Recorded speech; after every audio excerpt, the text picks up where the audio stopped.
Welcome. It is January 2024, and today I'm going to be talking about the repressed memories epidemic and specifically a podcast that I listened to this week. I binged this incredible podcast called The Memory Hole by Jena Martin, and it's a look back at the repressed memories epidemic in the 80s and 90s from the perspective of a bystander. Now, Jena personally never believed she had recovered repressed memories or anything like that, but she was in close proximity with many who had. And as you'll hear, this idea was deeply embedded in the culture at the time. I'm going to talk about this podcast today, but I cannot recommend enough that you go and listen for yourself. It's so good. And frankly, I do think it's incredible that a lot of people don't know about this fascinating and dark period in recent history. Repressed memories are also a perfect historical lesson to help us think about a really thought-provoking question that I received from a parent in my membership group. Now, if you're watching this, then you almost certainly will know what this parent is referring to, but just in case, this mom is asking a question about the hundreds and actually thousands of teens and young adults who adamantly claim to be trans, to be a different sex, or to have been born in the wrong body, and not making this claim from early in their childhood, but actually for the first time in their teen and adult years, and the way that this whole thing seems to really take over their lives. So this mom says, many in our circle commonly say that if it wasn't for the prospect of medicalization, it wouldn't be such a big deal that my child is questioning their identity. Now, I think about this a lot. I'm pretty confident that my daughter is not interested in medicalization now, but this still seems like a very big deal to me. I've come to the conclusion that I have a problem with this because she believes something about herself that isn't true. If she believed other things about herself that weren't true, I think I'd have similar concerns. Like if she believed herself unworthy of love and therefore got into terrible relationships, I'd be concerned. If she believed she was invincible and therefore engaged in a lot of risky behavior, I'd be concerned. I think I have a really hard time with this truth aspect. And I have a feeling that that's part of what causes heartache in so many other parents too. But of course, the naysayers would say, well, this is her truth or their truth. Now, this word true, this inner truth, the true self, it's weird because there are some things that are objectively true, but then the words true and truth are also used to talk about intangible and subjective truths. Now, I really love this question. To me, this is a question about the narrative that her daughter has been telling herself, a narrative that is not objectively true. And so this begs the question, is it dangerous to believe a false story about yourself? As I reflected more on this question, something else strikes me. Believing that you're unworthy of love or invincible and then subsequently engaging in behaviors which are maybe not the best, those kinds of beliefs are actually of a qualitative and subjective nature. Frankly, they are not uncommon beliefs that many of us hold about ourselves when we're young, when we go through something difficult, or when we just have had an experience that shatters our confidence. But they're not claims about objective, tangible reality. I suspect that what this mom is circling around here is that her daughter's claim to not be a girl or to be a boy is a material claim, one that is objectively false.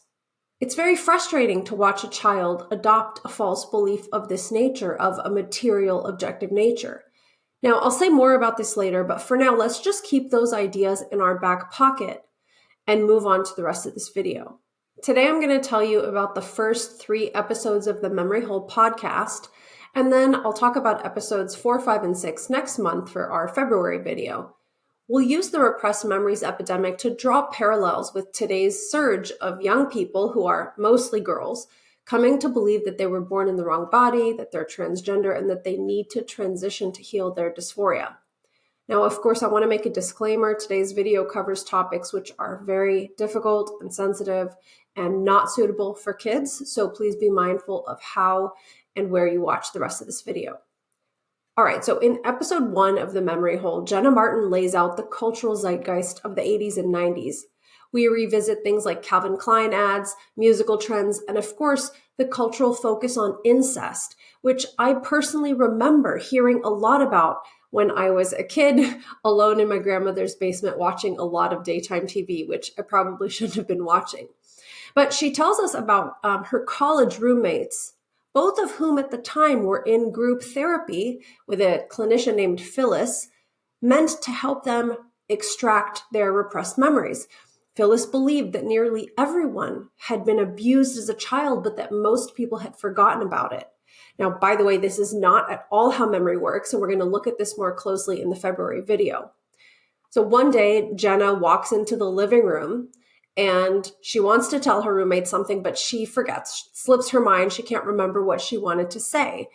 And she describes laughing it off, but her two roommates looked really concerned. They say, Phyllis says that forgetting is a sign of abuse. Jena explains in the podcast that a part of her actually wished that she could recover abuse memories because she thought a childhood trauma would explain so much about her difficulties and her problems. She also said that wanting to remember was really trendy, with women looking back into their childhoods and kind of reshaping vague fragments of a memory into a really horrific narrative. She explains that certainties can feel more comfortable than vague uncertainties, even if those certainties are really awful. Furthermore, all the certainties that these young women came to believe about themselves couldn't be corroborated by family members or by evidence. Her roommates at the time were encouraging Jena to do the work, which meant journaling and trying to bypass the conscious mind so that she could recover these hidden memories. They told her that even if you can't remember, that could actually be proof that she had indeed hid the memory or repressed it, or at least that's what Phyllis had taught them. Now, her roommates also believed that their coming together was not a coincidence, but that they had found each other as survivors there to uncover their abuse memories. Now, Jena describes that moment in the living room when her roommates suggested this. It didn't really sit right with her. And so the podcast is kind of her effort to look back and try to understand how so many people, including herself for some time, believed that horrific abuse memories could in fact be completely repressed and then excavated and used for the purpose of supposedly healing your trauma. Now, Jena also talks at length throughout the podcast with Meredith Moran, which is a feminist and a writer and a lesbian herself who became convinced that she had been sexually abused by her father and then later realized that that was not true. Now, this is really interesting, and I would encourage you to also check out Meredith Moran's book. And she notes that in the 80s, there were many high-profile cases in the news. This was being talked about all the time on talk shows, daytime TV, and celebrities were even sharing their very real stories of child abuse. There were group therapy sessions, there were documentaries, in-depth investigation stories. But remember, these were cases where victims remembered actual abuse, and they remembered it from the day it happened. So these early stories had no repression involved at all. So the next question we need to ask is, how did we go from giving voice to actual real abuse survivors to the theory of repressed memories? So before we can explore how Jena answers that in episode 2, I want to start by pointing out some of the parallels between repressed memories and transidentification that we can see so far. First of all, the peer-to-peer element is really stark. Jena talks about how badly people wanted to remember and uncover memories, and they wanted to talk about it with each other almost incessantly. Her roommates were in a therapy group, of course, dedicated to precisely this. And many young people claiming a trans identity kind of have their light bulb moment, or what I call a vector moment, in the context of a peer group. Sometimes these are online groups, sometimes they're groups at school, and sometimes becoming friends with a trans-identified peer kind of develops this infatuation and a close connection, and even maybe if they're dating, this can be the initial point of questioning for a young person. Unfortunately, I've even heard from lots of families that the therapist was the first person to suggest that their child may be trans. Now, especially in the context of a close and intimate connection, like a best friend, a boyfriend, a girlfriend, a therapist, this can really plant a seed in the young person's mind. And oftentimes we see they become quite obsessed with ruminating about and thinking about that seed. Now, I want you to notice something. Journaling and writing plays a really important role. So we're going to talk more about this later in the context of exploring. But I want you to just take note about the role that narrative creation and stories play, especially rewriting your history that exist in both of these epidemics. Now, to Jena's roommate, it seemed very serendipitous that they found each other, right? And similarly, gender questioning teens feel the same way. It's like, wow, you're questioning your identity too now, or you've discovered that you're trans as well. Amazing. And of course, the conclusion that they draw, which is a bit of a confirmation bias, is like birds of a feather, like we found each other because we're all trans. Now, of course, another way to interpret that is, did these new ideas about gender become socially transmitted from you to your friend? Now, I have gone into this in a great deal of depth in a recent video on identity formation, so I will include that link below so you can check it out. Now, we don't want to forget about Phyllis, the therapist. Now, this is the kind of therapist who I'd call a true believer. This is similar to some of the gender clinicians who really believe that kids should dig deep, experiment with gender, explore their identity, and potentially come to believe that their gender identity doesn't align with their birth sex. These are the types of clinicians who interpret the smallest, minute thing as a gendered communication. At this point, at least in my world, it's a very well-known clip of Dr. Diane Arensaf, who is a developmental psychologist in California, one of the pioneers of the concept of the trans kid. She's describing a baby ripping a barrette out of her hair or opening up a onesie, and she calls that a gendered communication. So these are really true believers that there's something hidden and internal that is going to show itself through these signs, which of course arguably are just very normal, ubiquitous experiences for all people. We're going to explore how this concept of repressed memories became widespread in the therapeutic community as we dig deeper into episode 2 now. So in episode 2 of The Memory Hole, Jena Martin starts off by explaining how big a topic incest became in the 80s. Now, real child sexual abuse had been ignored, covered up, dismissed, and not believed for so long. And feminists led the charge rightly in trying to give a voice to survivors and really creating a movement. It was a kind of political resistance movement to combat the silencing of victims and the tendency to overprotect the perpetrators. So daytime TV was covering incest a lot. The podcast features several clips from talk shows and celebrities talking about their own experiences of abuse. And some research at the time was showing that rather than child sexual abuse being this very, very rare thing, which it had been thought of previously, it was actually much more common than people knew. Meredith Moran, the author I talked about earlier, who later retracted accusations of abuse against her father, talked about how she started off just as a kind of concerned bystander. She got involved more with activism, trying to advocate on behalf of survivors. And as she got more involved, it became an all-encompassing cause that really began to color the way she saw everything. She even says at one point that every woman's tear seemed like an incest-driven tear. Now, it's important to point out that those who were coming forward as survivors at this stage had full recollections of their abuse. So nothing had been forgotten, nothing was being recovered, quote unquote. In fact, these were very painful and disturbing memories of abuse that had always been present since the instance. But many women had also kept this abuse a secret for a long time, sometimes for decades. So they consciously chose not to say anything for lots of reasons, including shame, fear of not being believed, etc. So it looked hidden. And just before this time, jokes about the sexual abuse of children were not uncommon. There were also widely accepted allusions to kind of childhood sexualization in books and stories that weren't really critiqued or challenged. She even quotes John Hopkins's John Money, who we know played a huge role in the development of transgender medicine as we know it today, claiming that children having sexual contact with a family member wasn't necessarily an adverse experience. There were some other professionals at the time who even said it could be beneficial and said that kids have the right to sexually express themselves even with a family member. So you can see that the mainstream was finally becoming alarmed about child sexual abuse and framing it as a bad thing that should not happen.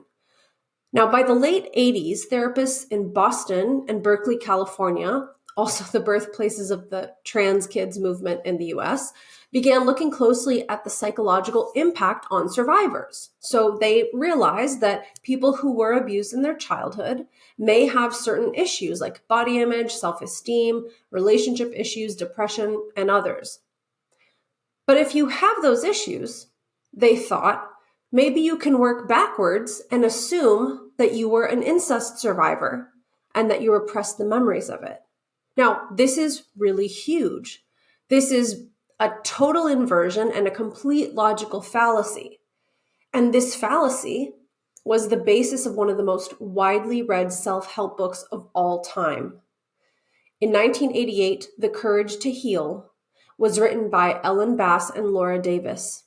Bass was a poet and a creative writing instructor, and Davis was her student. Its subtitle was A Guide for Women Survivors of Sexual Abuse. And Bass and David wrote this book to popularize feminist theories about the impact of child sexual abuse. Let's pull out some more parallels based on what we've talked about so far, and then we'll come back to the book in greater depth in episode 3. Cultural shifts are really important, as we saw in episode 2 of the podcast.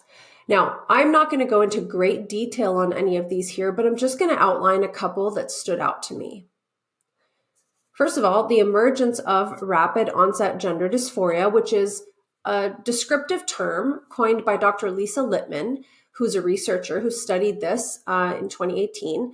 Now, ROGD kids who declare a trans identity for the first time in adolescence, they started to rise in number in the mid-2010s. Now, I think it's important to note that this is a generation of teens who were the first ones to grow up with social media and cell phones during their early puberties. The use of cell phones also corresponds with an increase in mental health issues among teens. Now, the research on this is fuzzy, and I suspect some of this is genuinely elevated levels of distress. And I also think some of this may be self-diagnosis with the increased focus on mental health and the way online accounts can emphasize things like labels, language, and putting your diagnoses in your bio and your pronouns in your bio. So that's the way social media and technology may have an impact on this. I did an in-depth video about this, which I'll include in the notes. Another cultural shift began in 2008 when states were legalizing gay marriage. And by 2015, gay marriage was federally legalized when the US Supreme Court struck down any state bans that existed. Advocacy groups that had largely been devoted to gay marriage rights up until that point now turned their attention to other ways to fight the patriarchy and fight heteronormativity. And they found such a cause with the expanding definition of trans rights. Now, trans rights has evolved not so much to be about employment or housing or equal treatment under the law, but actually these groups began challenging our very concepts of sex, biology, identity, and self-definition. There are some additional legislative changes to the definition of Title IX, which are also really important, and for more on that, I would suggest Leor Sapir's writings. Just as we saw more awareness about incest survivors in the 80s and 90s, today we have much more visibility for transgender people, and there's a kind of glorifying of affirmation and how important it is to take someone's word at face value. Now, Caitlyn Jenner, formerly the Olympian Bruce Jenner, came out as trans in 2015 and was soon on the cover of Vanity Fair magazine. This felt like a pivotal moment, and this was the first of dozens of high-profile, celebrated trans people who not only came out with their new identities, but whom we were also unable to even speak about who they were pre-transition. The way that journalists and the media seemed to memory hole or kind of erase the previous identities of these people sent a really powerful message that you could totally transform yourself, become a new person, and erase your history. A new narrative was also being put forward to help onlookers understand their distress with their body and with biological sex. Now, this is called a symptom pool, which we can talk a little bit more about in the next video in February. I also want to touch on the Me Too movement. In the late aughts and early 2010s, this movement revealed that many previously hidden, egregious examples of people, mostly men, were abusing their power and getting away with it for years. So when survivors of workplace sexual harassment and coercion started speaking out, we saw a similar phenomenon to what happened with incest survivors. Believe All Women was a reaction to the secrecy and the hiding that became a painful reality for so many women. But it also perfectly paved the way for Believe Trans Kids. Taking a victim narrative at face value became the only way to understand a person's claim that they had been abused or that they were marginalized. I know that wasn't an exhaustive list, but I've covered many other parallels in other videos in greater depth, both here on YouTube and in my parent membership group. So if you'd like to learn more about how social media, online identities, peer groups, family dynamics, and other factors impact young people who are questioning their gender, please consider joining my parent membership group on Subscribestar.